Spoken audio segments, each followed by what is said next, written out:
Leamos la palabra de Dios, mis hermanos. Vamos a abrir la carta de Pedro para leer algunos pasajes.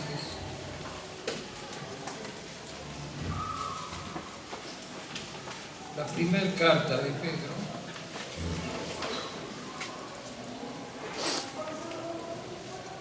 capítulo 1, dice así: Pedro, apóstol de Jesucristo, a los expatriados de la dispersión en el Ponto, en Galacia, en Capadocia, Asia y Bitinia, elegidos según la presciencia, la prognosis, el conocimiento previo de Dios el Padre, en santificación del Espíritu, para obedecer y ser rociados con la sangre de Jesucristo. Gracia y paz os sean multiplicadas. Elegidos según la presciencia de Dios Padre, en santificación del Espíritu, para obedecer y ser rociados con la sangre de Jesucristo.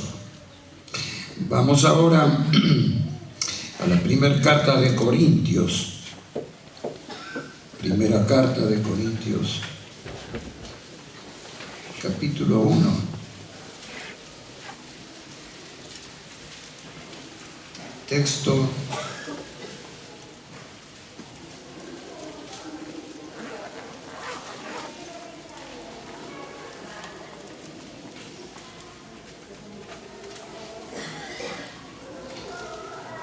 dice: Pablo, apóstol de Jesucristo, por la voluntad de Dios, y el hermano Timoteo, a la iglesia de Dios que está en Corinto, con todos los santos que están en toda Acaia.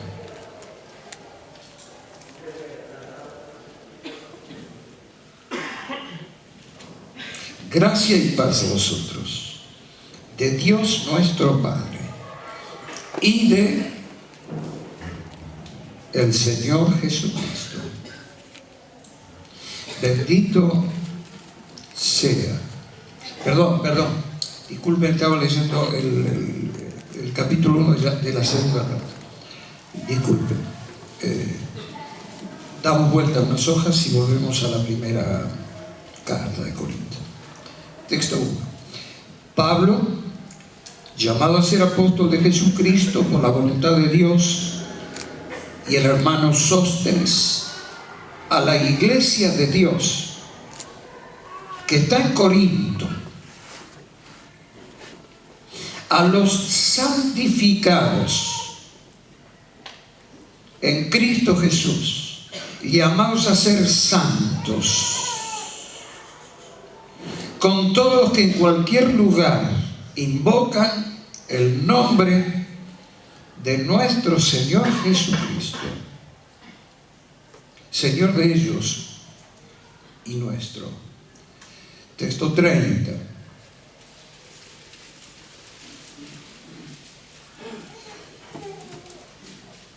Mas por Él estáis vosotros en Cristo Jesús, el cual nos ha sido hecho por Dios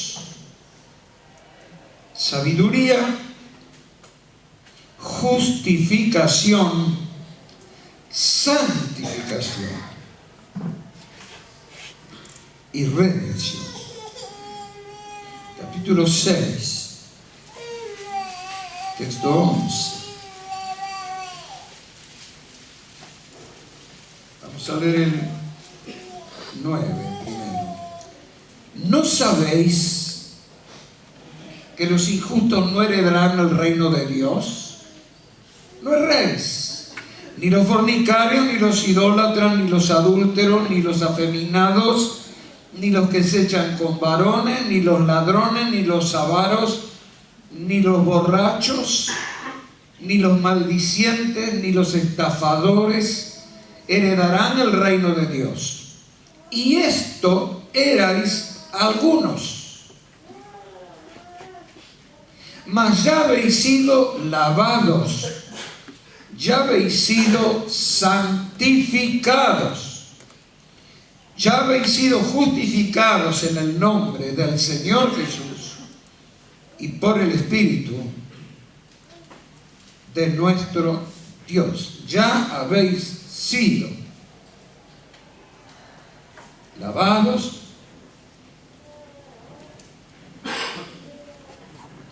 santificados y justificados en el nombre del Señor Jesús y por el Espíritu Santo, el Espíritu de nuestro Dios.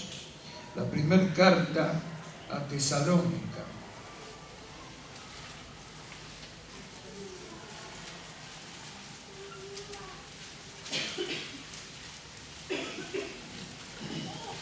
Capítulo 5.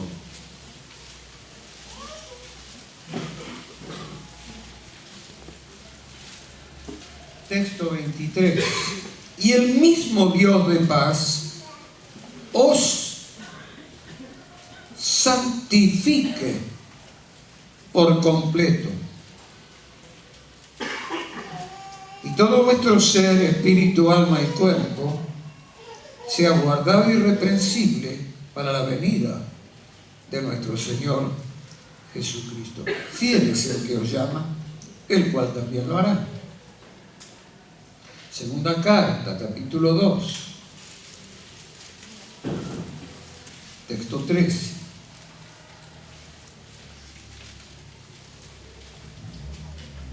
Pero nosotros debemos dar siempre gracias a Dios respecto a vosotros, hermanos amados por el Señor, de que Dios os haya escogido desde el principio,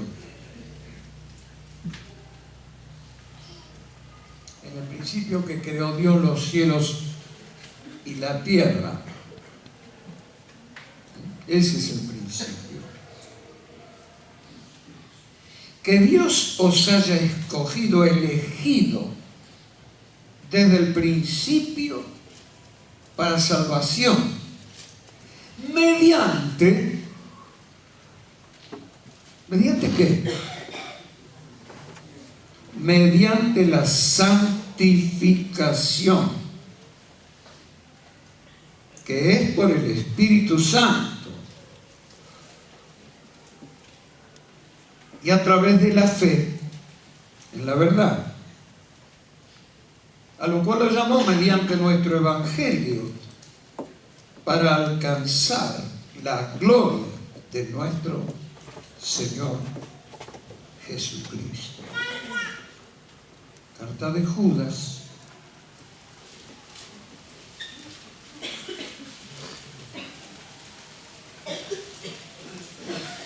el texto 1. Carta de Judas, texto 1. Judas, siervo de Jesucristo, hermano de Jacobo, del apóstol Santiago, a los llamados santificados en Dios Padre y guardados en Jesucristo.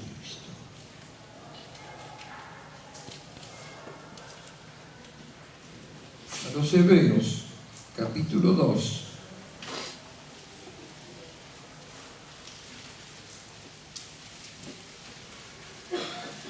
texto 11. Porque el que santifica y los que son santificados de uno son todos. Por lo cual no se avergüenza de llamarlos hermanos. Hasta acá nomás, mis hermanos, en la lectura de la palabra de Dios. Me parece que ya habrán notado cuál será nuestro tema en esta primera entrega y eventualmente en alguna más. ¿Se dieron cuenta cuál es el tema, mis hermanos? ¿Alguno se ha dado cuenta? La santificación. Tal cual. La santificación, mis hermanos, es una doctrina vital en la vida cristiana, en la experiencia cristiana. Y la hemos descuidado, porque nunca hablamos de la santificación. Habría una cantidad enorme de pasajes que leer y agregar, pero llevaría mucho tiempo hacer eso, ¿no es cierto? Vamos a limitarnos a algunos pocos de lo que hemos leído. Y antes de comenzar a meditar sobre aspectos del tema, conviene señalar que santificación y santidad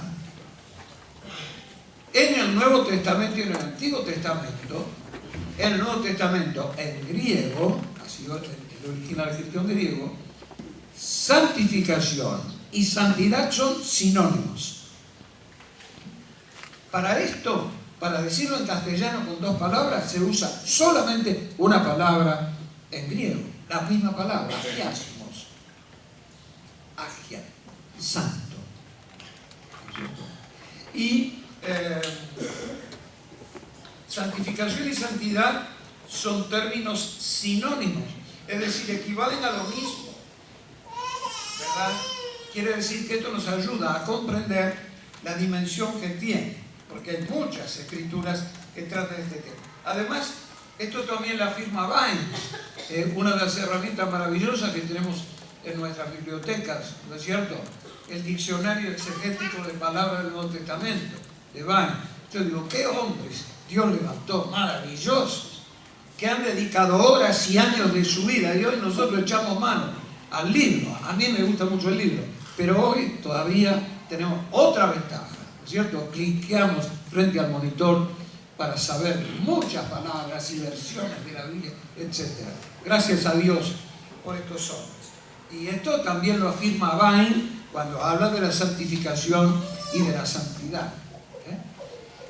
Solamente vuelvo a decir, en griego hay una sola palabra para estos dos vocablos, para decir que son sinónimos, representan la misma cosa. Ahora, santificar, mis hermanos, significa escueta y sintéticamente separar. Santificar es separar, básicamente es eso. Y el sustantivo santificación significa literalmente separación. Santificar es apartar. Santificación es literalmente separación. Ahora, estos dos conceptos nos ayudan a comprender esta verdad fundamental, que es la doctrina o enseñanza. La palabra doctrina es enseñanza, no es una palabra rara, ¿no es cierto? Misteriosa. La doctrina es enseñanza. Esta doctrina o enseñanza, cuyos conceptos son separación y apartamiento, son básicos para poder entender esto de la santificación, ya que santificar algo o santificar a alguien es la acción de hacerlo santo. O sea, incontaminado y limpio. Cuando hacemos algo santo, lo estamos incontaminando, haciéndolo limpio, haciéndolo santo. Esta acción es la acción de santificar. Y puede ser objetos o personas. Esto sería un estudio para dedicarnos cuantos minutos. Es decir, la palabra de Dios, cuando se erigía el tabernáculo, Dios decía, y santificará la mesa, y santificarás el altar, se santificaban objetos. Además, pero también está muy claro en la palabra de Dios que se santifican personas. Y que personas podían santificar a otras personas. Como decía Dios, a Moisés acerca de los levitas y los sacerdotes, etc. Los vas a santificar. Pero estamos mirando otro aspecto de la verdad, que es la santificación nuestra. Y, hermanos, debemos mirar algunas escrituras para comprobar y comprender que en principio, fundamentalmente, la santificación la hace Dios. Yo les decía recién, hay escrituras que muestran que hombres podían santificar a otros hombres. Por supuesto. Esta es una verdad muy amplia, muy grande. Hay uno de los textos más maravillosos que dice: ¿de dónde sabes tú, mujer, si harás salvo a tu marido que no es cristiano?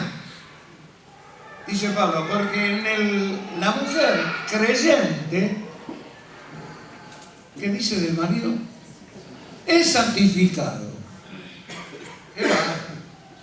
Qué misterio, qué profundidad. Y además dice, si no fuera así, vuestros hijos serían inmundos, pero ahora son santos. Los hijos de un matrimonio mixto, creyente y no creyente, son salvos. No, mis hermanos, de ninguna manera. Ni el esposo es salvo, ni los hijos son salvos, a menos que tengan la experiencia de la conversión. Pero realmente, para Dios, cuando viene ese marido a formar parte de un hogar donde la esposa, o al revés puede ser también, ¿no?, que le pase al esposo del esposo. Cuando uno es creyente, esa sola realidad provoca santificación en el otro. Y aún en la familia, en los hijos. No se habían convertido ni se han convertido todavía, pero delante de Dios están santificados. O sea que vayan ustedes viendo cómo nos vamos metiendo despacito en el mar del misterio de la palabra de Dios, y llega un momento que nos vamos a negar. A negar. Porque hay cosas que son maravillosas y además muy profundas, y no son tan sencillas de entender, ¿verdad? Entonces, un concepto fundamental de la santificación, que es lo que nos afecta a nosotros y estamos meditando. Básico, ¿qué es el principio fundamental básico? La santificación la hace Dios. Y es exclusiva de su obra. Esto lo dice 1 Tesalonicenses 5:25. 1 Tesalonicenses 5:23, perdón, dice: el mismo Dios de paz os santifique. ¿Quién hace la santificación? Yo. No, mis hermanos, la santificación la hace Dios. El mismo Dios de paz os santifique por completo. Y todo vuestro ser, espíritu, alma y cuerpo, espíritu, neuma, alma, psique, psiquis y cuerpo, soma, sean guardados irreprensibles para la venida del Señor. Hasta que el Señor aparezca. Bien. Pero, ¿cómo se opera esta santificación que hace Dios, mis hermanos? Esta santificación que hace Dios se opera a través del Espíritu Santo de Dios. Primera de Pedro 1:2. ¿Cómo decía 1 Pedro 1:2? Hebreos, Santiago, Pedro. 1 Pedro 1:2. Elegidos según la presciencia, el conocimiento previo que Dios tiene, la prognosis. Eso está escrito así en el original. Elegidos. Pedro, Juan, María, etc. Según la prognosis, el conocimiento previo de Dios, ¿cómo? En santificación del Espíritu. O sea, Dios opera la santificación, como ya lo hemos dicho. ¿Pero a través de qué medios? A través del Espíritu Santo. ¿Y cuándo hace esto? Desde que nos convertimos al Señor. No, mis hermanos. Desde antes. Desde antes que nosotros tuviéramos idea de lo que es esto de apartamiento de Dios, santificación por el Espíritu Santo de Dios, antes que esto ocurriera en nuestra vida, ¿qué pasó? Ya estábamos nosotros santificados en el proyecto de Dios. Lo vuelvo a repetir porque esto es fundamental.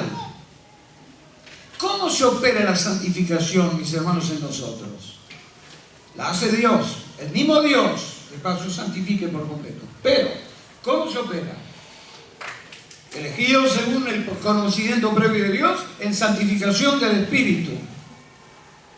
Dios, con anticipado consejo y conocimiento, separó, apartó a través del Espíritu Santo ¿a quién?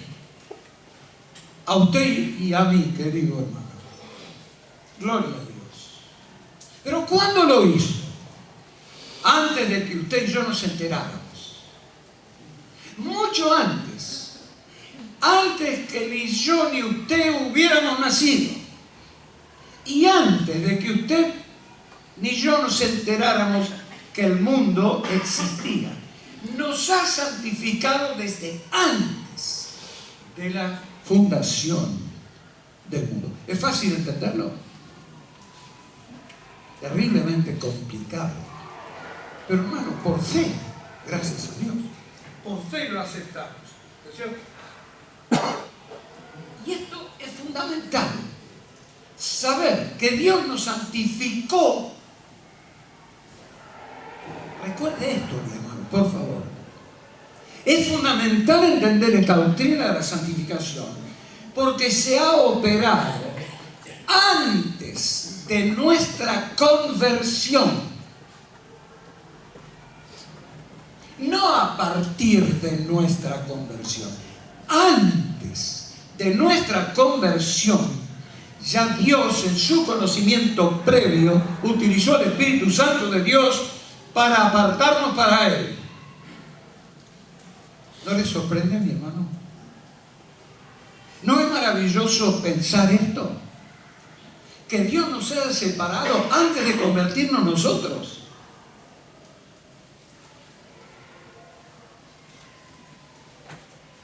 Ahora,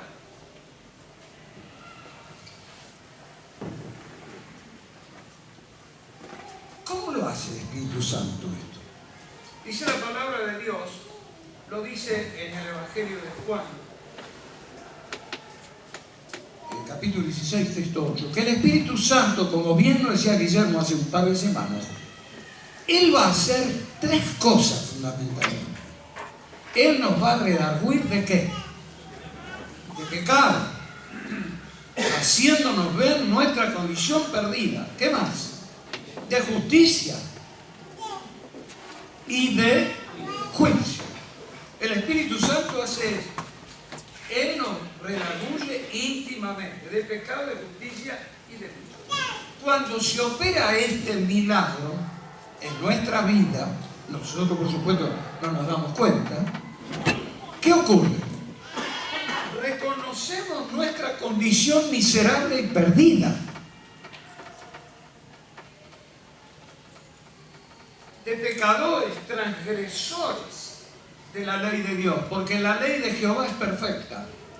Por eso hay que dudar cuando una persona se convierte y no le hemos expuesto la palabra de Dios debidamente, sino que le hablamos dos o tres cositas y después le hacemos repetir una oración atrás.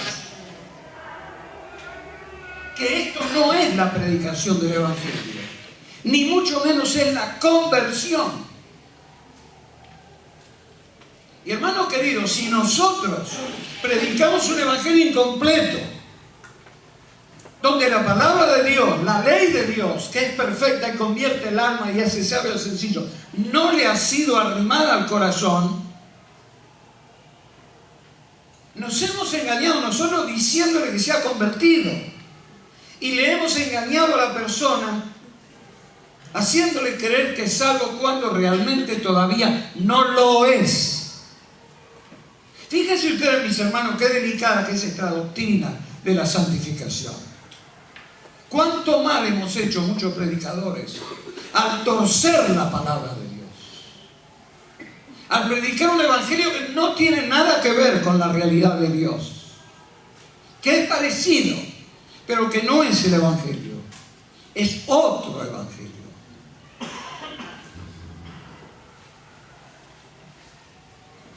Ahora, primero el Espíritu Santo de Dios nos hace ver nuestra condición perdida, miserable, arruinada. ¿Y después qué nos hace ver? Maravillosamente, luminosamente, el sacrificio de su Hijo en la cruz del Calvario, por amor de nosotros. Y lo creemos. Porque la conversión es esto. Dijo Cristo después que Juan fue encarcelado, capítulo 1 de Marcos. Después que Juan fue encarcelado, vino Jesús predicando el evangelio del reino de Dios. Y decía a todos: arrepentíos, porque el reino de los cielos se ha acercado. Y creed al evangelio. Todo aquel que en él cree tiene vida eterna. Amén. Y no vendrá condenación, pues ha pasado de muerte a vida.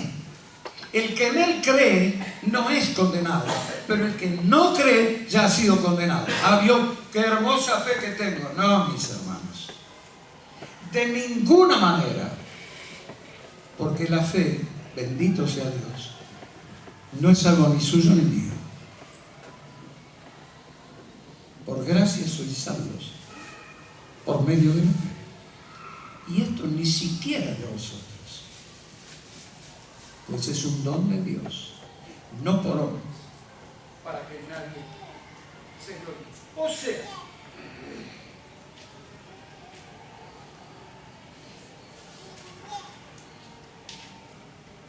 cuando el Espíritu Santo de Dios trabaja en nosotros anticipadamente,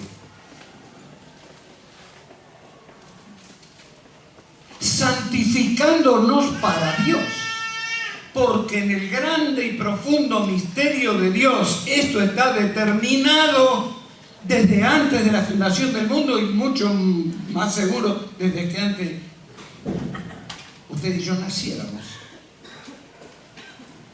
Cuando el Espíritu nos hace ver nuestra miseria,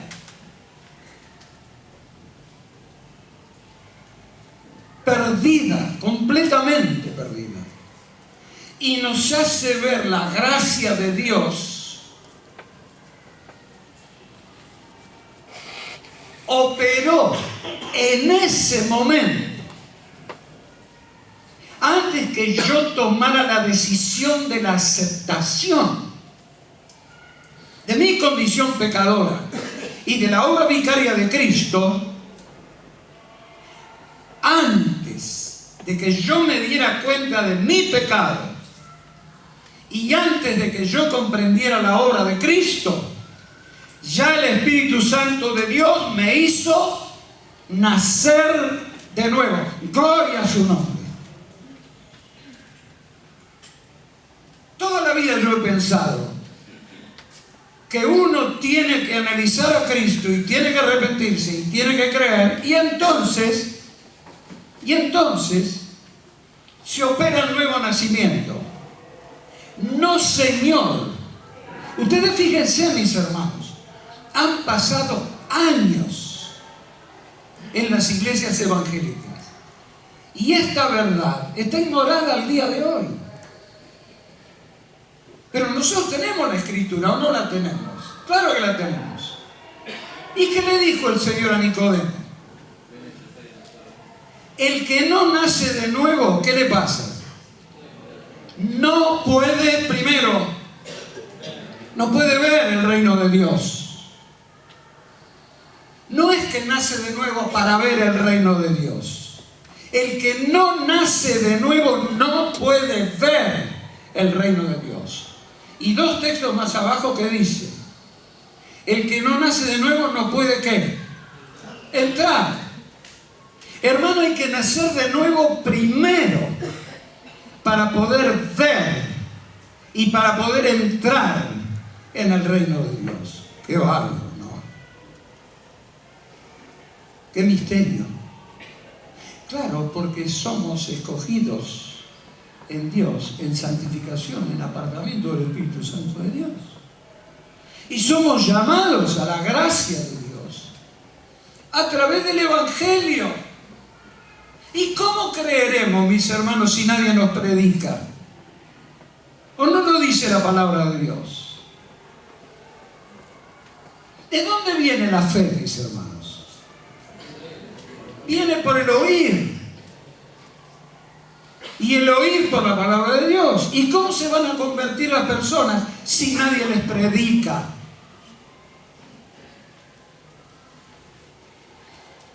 Ustedes saben que hay una tendencia bien intencionada pero equivocada acerca de la elección, la predestinación.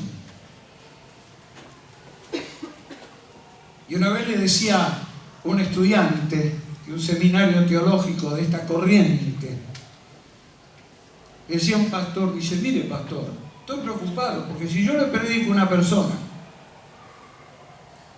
y se convierte y no está predestinada, ¿qué va a pasar? Dice, no sea problema, querido, Dios se lo va a perdonar a usted.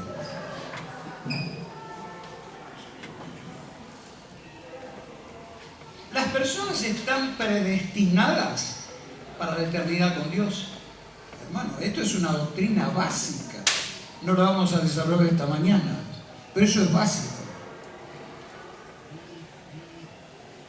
Y bueno, entonces, ¿saben qué? ¿Cómo están predestinados? No le prediquen, total se va a convertir igual. ¿O no? Claro. Muchos hermanos que están enrolados en esta doctrina, que ahora ha tenido un reflorecimiento, esto tiene una antigüedad de 150 años. Aproximadamente, ¿no? Y ahora se está reflotando. La doctrina de la predestinación. Y había unos jóvenes preocupados, conocidos míos, tristemente abandonaron su iglesia por seguir esta doctrina. Bien intencionada, por supuesto, pero equivocado. Le dije, ¿sabes a qué te lleva esto? No vas a que nos prediques más.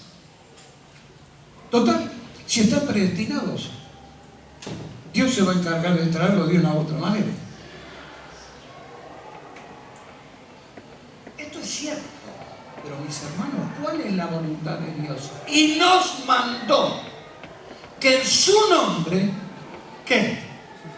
Se predicase, ¿qué cosa? El arrepentimiento y el perdón de pecados.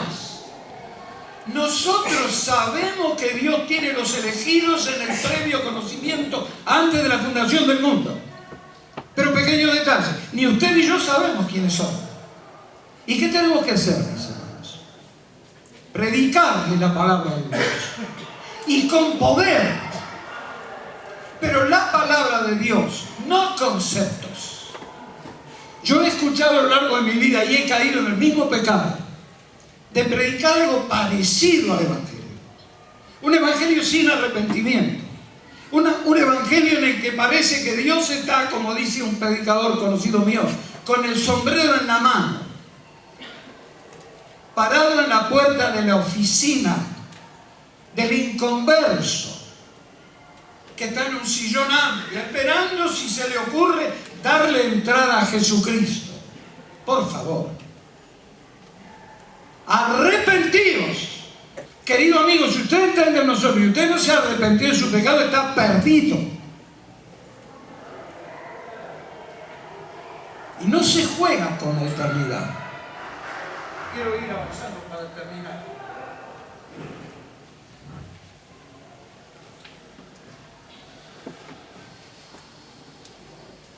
Recuerde esto. Cuando una persona acepta a Cristo, esto es doctrina fundamental. Cuando una persona entiende su condición de pecador, o de pecadora, sea un hombre o una mujer, y le pesa haber ofendido a Dios, y se ha enterado por el Evangelio que Cristo ha muerto en la cruz del Calvario por él o por ella, se le hizo esta luz en el alma.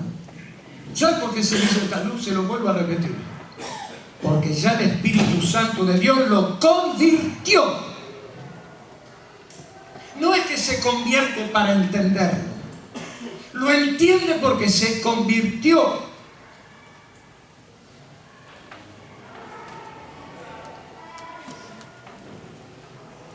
Ahora, he aquí el gran misterio, mis hermanos. Para que una persona pueda convertirse y ver y entrar en el reino de Dios, primero lo tiene que haber santificado el Espíritu Santo de Dios. Recuérdelo bien, hermano. Esto no es después que usted se convierte. Esto es antes de que se convierta. Cuando nosotros como seres biológicos venimos a la vida, ahí está el bebé. ¿Tiene vida? Sí, tiene vida. ¿Ve? No, no ve. Todavía no ve. ¿Entiende? No, todavía no entiende. ¿Habla? No, todavía no habla. Primero tiene vida para poder ver después. Tal cual es la obra previa del Espíritu Santo en nosotros. Por eso Dios nos elige con conocimiento previo en Jesucristo y la obra de su Santo Espíritu, una obra de gracia, opera el milagro del nuevo nacimiento en nosotros. Y entonces ahí nos convertimos. ¿Cierto? Bueno.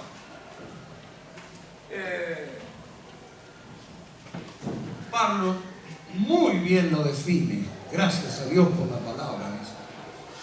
En la carta de Corintios 2:14, cuando dice, porque el hombre natural, ¿cómo termina? No percibe las cosas que son del Espíritu de Dios.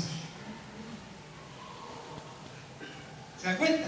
No es que la persona, el hombre natural, entiende la gracia de Dios, no la entiende. ¿Por qué? Porque no la percibe. Pero una vez que el Espíritu Santo ha hecho una obra dentro de él, entonces sí. Dice Pablo, el hombre natural no percibe las cosas que son del Espíritu, porque para él son, como decía Maura, locura, y se han de discernir espiritualmente. Claro que el Espíritu Santo tiene que hacer primero la obra en su corazón, entonces después se le hace la luz.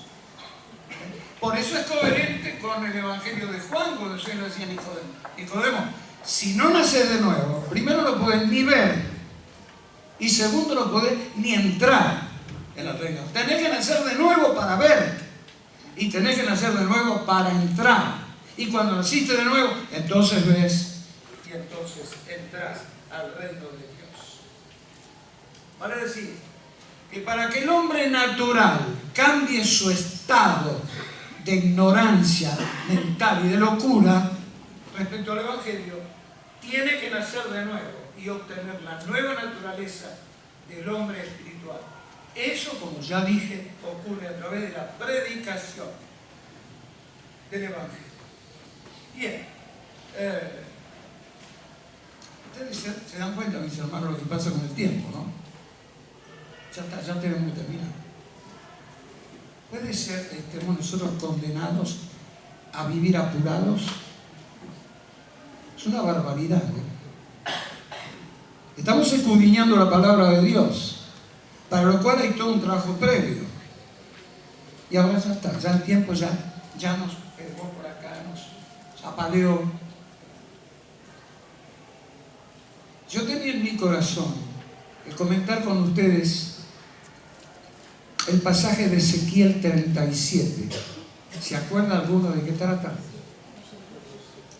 La visión de los huesos secos. Tiene que ver con Israel, pero tiene que ver con el actuar de Dios. Me llevó el Espíritu a un valle de huesos secos y me dijo, ¿vivirán estos huesos? Y tú lo sabes, Señor, tú lo sabes. Bueno, profetiza. Y yo lo profeticé como fue mandado y empezó a haber movimiento entre los huesos. Se juntaron hueso con hueso, etcétera, etcétera. Y después dice, bueno, continúa dándole la palabra de Dios. ¿Y qué pasó? Subió carne entre ellos, pero todavía no había vida. Bueno, esto es una figura maravillosa de lo que hace el Espíritu Santo Dios antes de que nosotros tuviéramos una experiencia de conversión.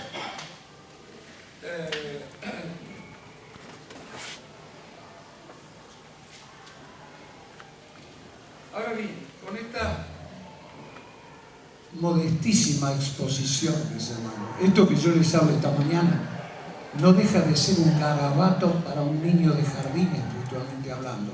Ese soy yo.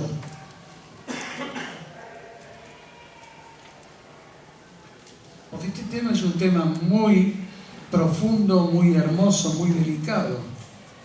Y no es tan fácil hablar 10 minutos y decir, ¡ay, qué claridad!